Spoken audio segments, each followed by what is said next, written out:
Welcome back to another episode of Raising Tech with the famous and pioneer Mary Furlong. If you're not familiar with Mary, then you've probably been living a rock and don't know what's happening. But Mary is a CEO and founder, an advisor to the Cabby Fund, an advisor to the Ziegler Linkage Longevity Funds. Mary has raised over $300 million in corporate sponsorships and venture financing, all focused on the boomer, senior, and caregiver market. She serves as an advisor to a number of startup companies and larger organizations whose innovations seek to improve the lives of older adults. She was named one of the top 100 most influential women in Silicon Valley, and she won the first Lifetime Achievement Award in aging from Aging 2.0. So, Mary, it is an honor and a privilege to host you today, and I appreciate you making some time for myself and our listeners. I'm so glad to be here. And you make me sound older when I after all those things. But there's such a vitality to the market. All of us that have been in it for a while are as excited about the future as ever. Absolutely. And age is only a mentality, Mary. I identify as a 12-year-old boy, which doesn't matter how every day. I still go back to that. So it is all good. And so, Mary, the place I always like to start with new guests here. Can you just share a little bit about your story and how did you get into the longevity market? I wrote a book when I was very young called Computers for Kids Over 60 for the sole reason I was at the university and I needed to publish. I was 30 at the time. And I fell in love with the older adult audience. And I realized that a lot of people were inventing technologies and thinking about access for young people and kids in school, but hardly anybody was thinking about older adults and technology. And so my first company was called SeniorNet, a nonprofit. We had 100 centers, first social network, even before AOL. So we were the first social network for older adults. So I ran that company for 10 years. Then I created an endowment through Third Age Media, which was my second company, venture backed.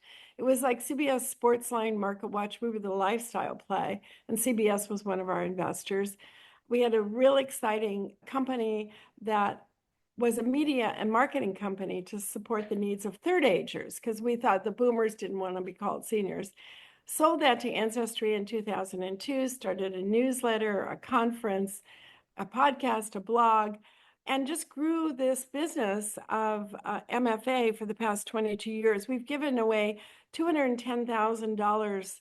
We give $10,000 every year in June to the prize winner for the best idea in longevity. Some of those companies have become $100 million companies.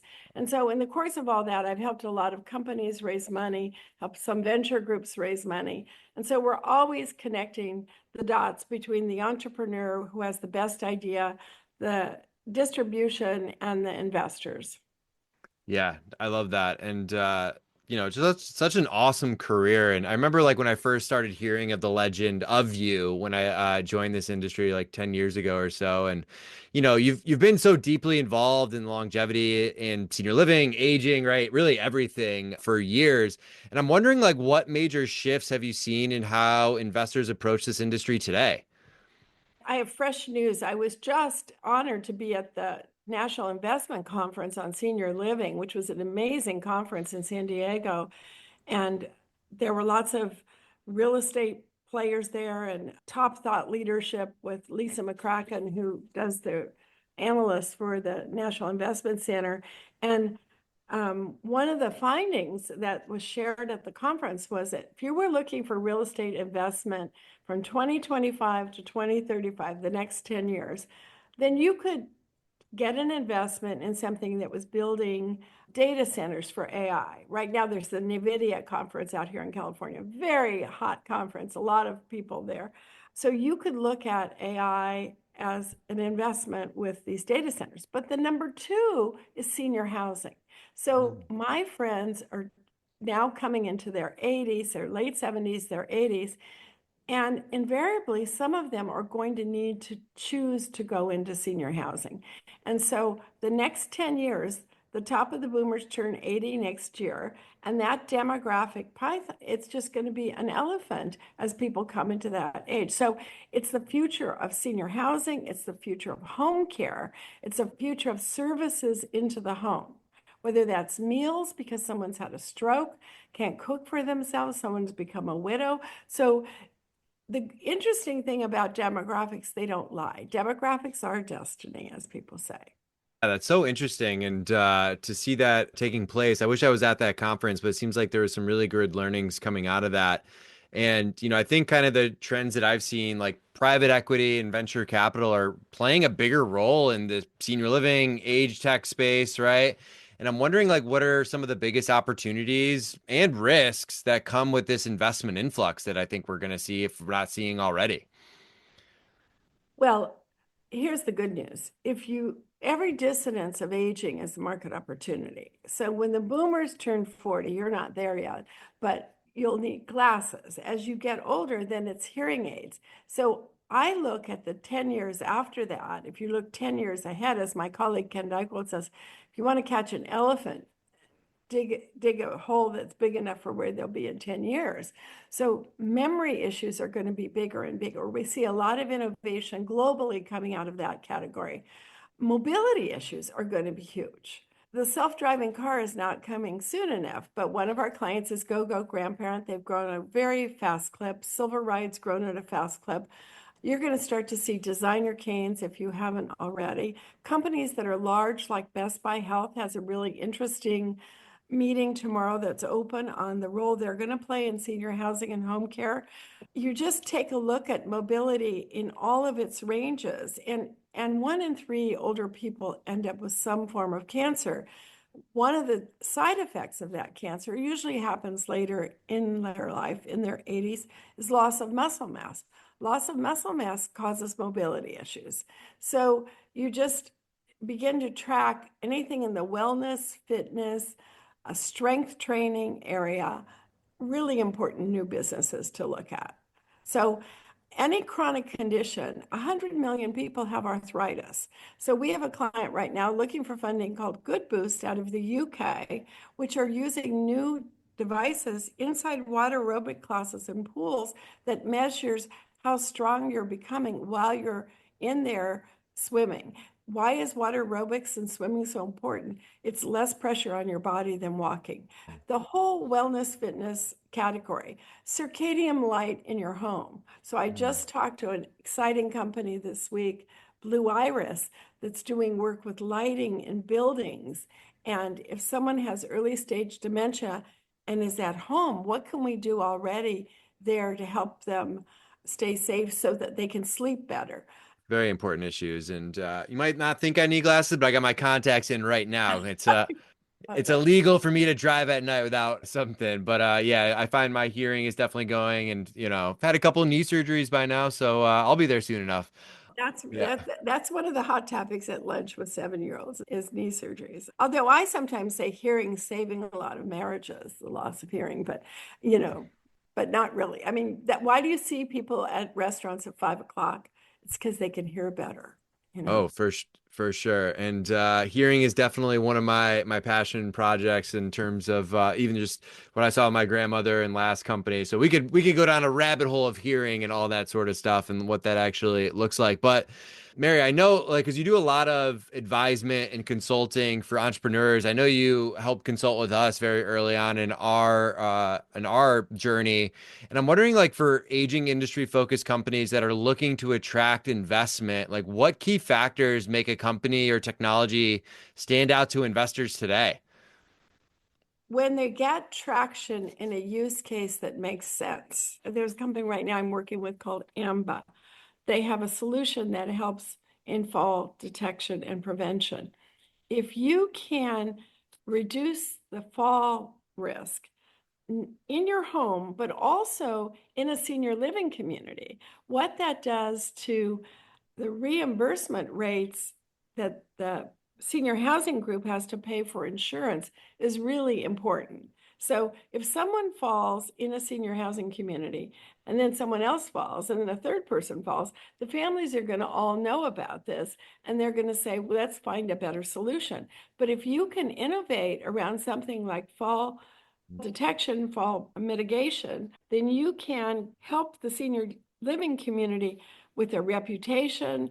You can help the families and you can help the staff. So anything that reduces, if you ask the Ziegler team, what would they like to see innovation around? One of the things they'll say, and this is part of our competition this year, is assistive transportation. You have macular degeneration as issue in aging. So who's going to be the driver, right? You get a knee replacement. You're out for 2 or 3 weeks without being able to drive. This is a big issue. So assistive transportation is a key issue. Home services is a key issue, like you don't want someone climbing a ladder. So really, when you can show the use case and what people will pay for that solution, so that the senior housing group is incentive to pay for that because it really makes a difference in the quality of life of the older person, or it makes a difference in the bottom line of the business of the senior housing community. So Mm. one of the fastest growing areas is home care. So what are people doing in the home that see these businesses becoming part of the Inc. magazine's top growing businesses? Yeah, makes a lot of sense in terms of like what we can do to not only improve that quality of life, but keep having people giving them that freedom of independence, right? And I think it's super important to see that, especially when we see these like business cases and how it can help the operators and help them to be successful. And, I look at your career, Mary, and, you really had a front row seat to innovation and aging. And you've hit on a couple of areas, I think, that are shaping up to be some of the most exciting trends. But I'm wondering if like anything else comes to mind when you think of exciting trends that are shaping the future of senior living and longevity. Well, I think social engagement is one. So listen, this is a group that likes to play. They like music, they like to go to lunch. So anything that's transportation that keeps them involved and engaged. And also, I think we grew up thinking we were going to change the world. The world's changing all around us. So there's a voice in the role of older people where they want to be a player in the world today. They want to say, okay, I'm making a contribution because I'm serving in this way. I have a role to play. I'm a mentor. I'm a contributor. I'm a grandmother. Probably one of the most important roles you could ever have is being a grandmother. Or, we need to have reverse mentors that coach us along. But I think you've got to show the investor that you understand that customer better than anyone else. And that solution is easy to use and they will use it and they will use it every day. I mean, take a look at what's happened with Get Set Up in New York. There are over 1 million people using Get Set Up to learn new skills in the state of New York. So Greg Olson and Lawrence Kozik doing amazing work. Same thing with Intuition Robotics. Here's a robot in your home in New York getting scaling. Same thing with Ageless Innovation, providing joy through that companion pet. There's a loneliness that I haven't solved. Mm. Mother Teresa went back to work on poverty, but she said loneliness is a bigger problem to solve. Many older people are stuck watching television. In that new Netflix movie where Ted Danson shows the Mm. difference between being at home or being in senior housing, there's a new study that just came out how the communities are forming in senior housing. But I'm very much interested in Robert Putnam and his book, Bowling Alone, his new book about what are the informal ways that we can build community.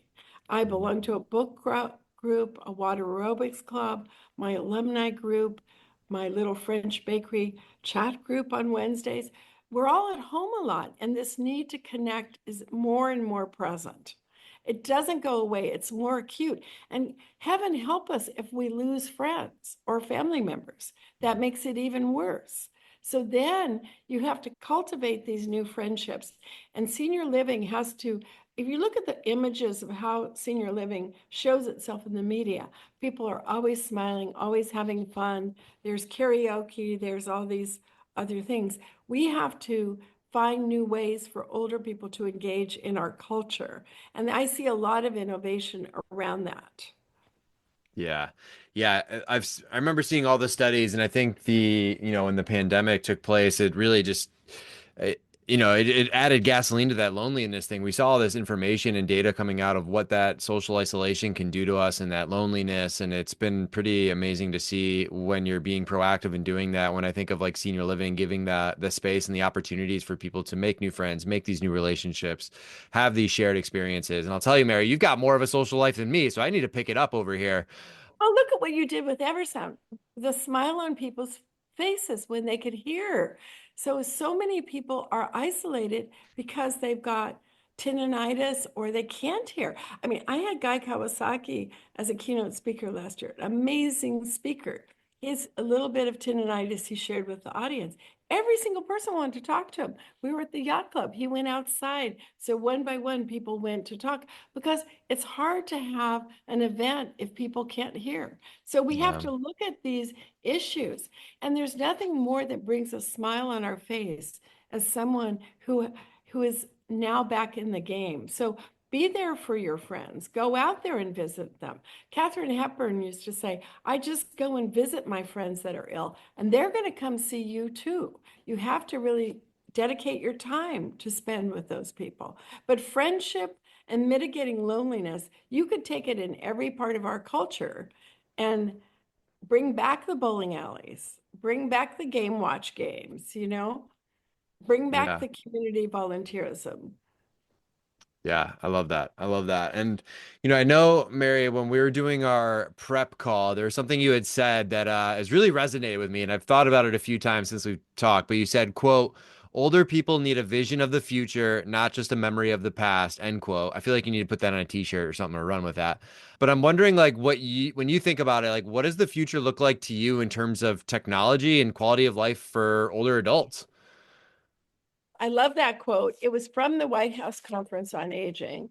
I went to 4 White House conferences on aging. They were pretty fun, and we tried to accomplish a lot. I don't know if they're going to do a new White House Conference on Aging. That's still to be determined. But I have a friend who had a very big position at ARP. I heard just today that she's changing her role.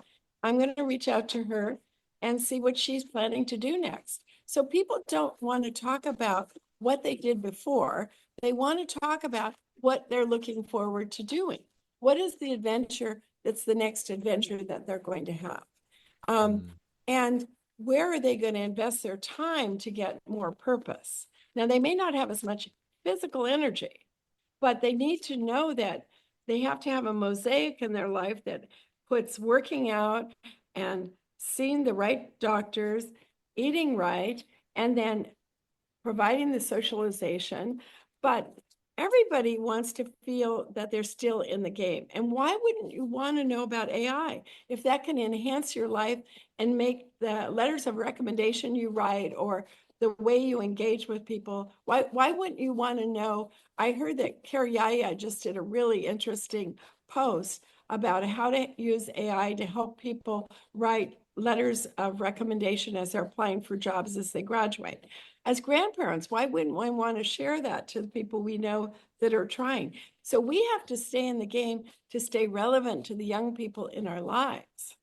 And then we need mm. reverse mentors. So anything in an intergenerational uh, context, I think could also work.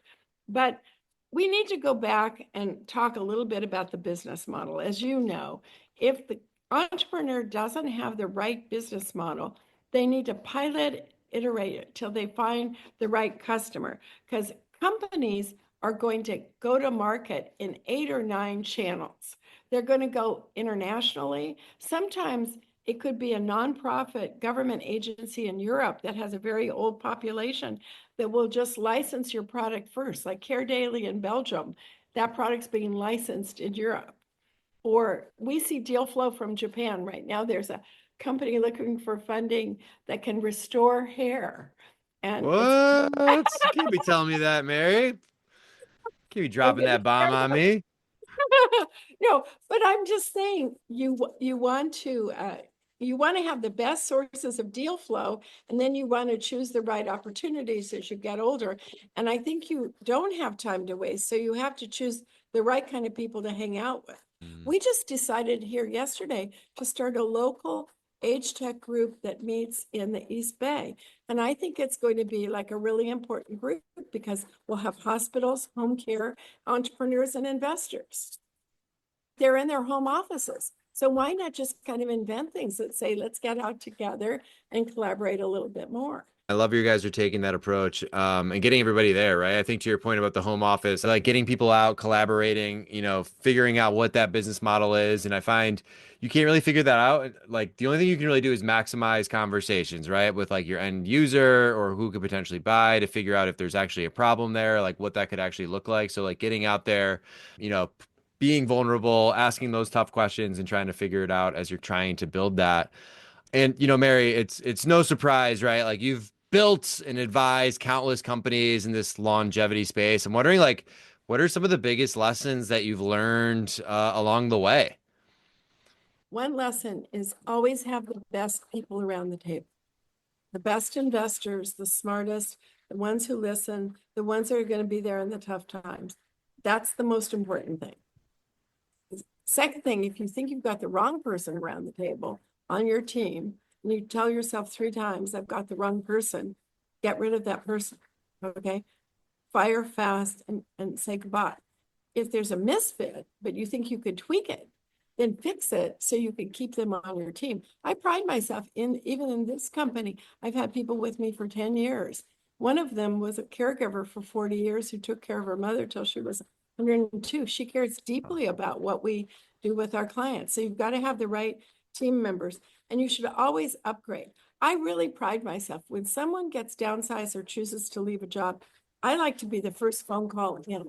So I have people already from the government that are calling me every single day to help place them in companies. I really like to be agile. And when someone's in a hallway in between companies, that's when you need to be there for them because Agree. you remember the people that were there for you in the hallway. And then they'll constantly, you should always, as an entrepreneur, say, what can I do for you? Not what is it you can do for me? And another thing you do, you have to sometimes, like on Shark Tank, when they say, take it outside and shoot it, it's not going to work. You have to say, this company at this phase is only going to grow this far. So I've got to pivot into this space, or here's where I want to be. But you also have to know personally where you want to be. How many days do you really want to work? How hard do you want to work? What's going to be expected of you if you go into that? Sharpen your use case. That is really important advice. So get people co-creating with you at a senior community, in senior housing, in home care, where every week you're refining that use case, because the use case could be something that you don't know. A Mm. friend of mine had a stroke. He's out of senior housing, back at home. His daughter called me, wanted to know what meal plan could I recommend. Well, there's a company I'm an advisor to called Chefs for Seniors, started by someone who had a restaurant, and seniors came in and then they asked for food to go. So meal delivery is a huge opportunity. This this other company I knew, someone started a meal company and they were going to first make meals for kids. They were going to make chicken pot pie for kids. Turned out kids wanted pizza and they didn't eat at the same time every day. Older adults pretty much eat the same time every day. So your idea for the longevity market doesn't have to be huge and venture backable. It could be a service that you provide in the community that's immensely important to the people you're serving because a lot of it is local. But I think a mistake that I see people make is they over-engineer their product. They don't get it out to market soon enough, and they don't tweak the product as they go along. So on our podcast now, we're working with a couple sponsors where every month we can show a new use case of that product. And your customers are going to push you to those use cases, right? Hmm. So I think that we need to spend more time understanding the customer's pain point, and then innovating around that. And then fashion is important. looking good, feeling good, smiling good, lipstick, all those things are important. And there's a lot of innovation to happen in skincare, healthcare, eye care, home care, and financial services. It's not one channel into the market. Yeah, so much wisdom there, Mary. And I think that one of the things that resonate with me, like you had touched on, like getting that feedback from the client. I've seen too many entrepreneurs that won't really take that feedback seriously, but I feel like from an entrepreneur standpoint, like that's the most valuable piece of anything, really. Like, how do people want to see the product work, the service work, and kind of crafting it to how they see it work? And I know like we were able to do things on the fly and like really just grow things based on ideas that were coming from our partners. And I think too many times people attach their egos to their product and their service and are afraid to adjust things. And I just find that you're going to set up for failure every single time. It's not gonna work in the long run if you're going to do that. Um, And you made a really important point about partners. So we've recently talked to Samsung Health. We're privileged to have the AARP Age Tech Collaborative as a partner. Your partners can inform a lot of your thinking. So I remember, and you remember when the internet just got started. That's when I became a digital entrepreneur with SeniorNet. It was not about longevity. It was more about, are you inventing around the internet? So there were a lot of iterations, a lot of failures, right, during the internet economy. I stayed in longevity and digital services for a long time. So the innovation is going to be there. There are many, many more people coming into the market now. That's probably the most important thing I lead your audience with. So we're seeing new venture funds from Asia, interest in the Middle East, interest in Europe. Why? It's a global aging trend. It's a global demographic. What are the common things? They have pain points. You need to know what they are. They also have joy and opportunities they want to find out about. And they have financial needs. If you solve around those key areas, you're going to win, especially if you get the right partners to take you forward. And your right partner might be local. It might be moving to Indiana, as one of our clients recently did, and getting local groups around there to adopt and support and grow the product. As Steve Case says in his book, The Rise of the Rest, there's a lot of innovation happening all over. And one of the biggest challenges for older people, a lot of the services are in remote communities. So the Chefs for Seniors solution, I think that is great, but it's got to be in every community. Yeah, that's a great call. And, I love when I hear stories of people moving to be closer to their partners to try and figure that out. Because, too many times, right? Like it might be easier to connect in a digital world, but if you really want something to be successful, you need to go there and be in person, especially to see some of these things be implemented and be sticky too, right? And continued use of it. And then my second to last question here for you, Mary, is if you could give one piece of advice to entrepreneurs and leaders working to shape the future of aging, what would it be?